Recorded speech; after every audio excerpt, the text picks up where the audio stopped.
ഗുരുപൂജാ വിഷയത്തിൽ മന്ത്രി വി ശിവൻകുട്ടിയെ വിമർശിച്ച് മുൻ കേന്ദ്രമന്ത്രി വി മുരളീധരൻ.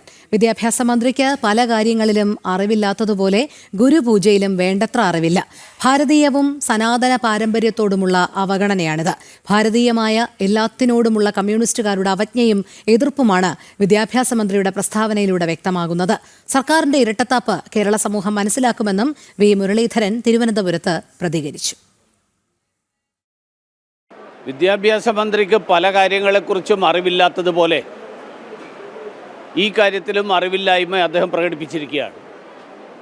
അതോടൊപ്പം ഭാരതീയമായിട്ടുള്ളതും സനാതന പാരമ്പര്യത്തോടുമുള്ള അവജ്ഞയാണ് വിദ്യാഭ്യാസ മന്ത്രി അദ്ദേഹത്തിൻ്റെ ഈ പ്രതികരണത്തിലൂടെ വ്യക്തമാക്കിയിട്ടുള്ളത്. ഈ ഗുരുവിനെ ബഹുമാനിക്കുക എന്നുള്ളത് എത്രയോ നൂറ്റാണ്ടുകളായിട്ട് ഗുരുപൂർണിമയുടെ ഭാഗമായിട്ട് നടക്കുന്ന ഒരു കാര്യമാണ്.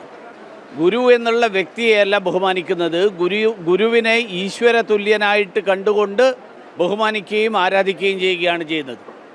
അതുകൊണ്ടാണ് നമ്മുടെ പാരമ്പര്യത്തിൽ മാതൃദേവോ ഭവ, പിതൃദേവോ ഭവ, ആചാര്യദേവോ ഭവ എന്നൊക്കെ പറയുന്ന ആപ്തവാക്യം ഈ പാരമ്പര്യത്തെയാണ് കാണിക്കുന്നത്.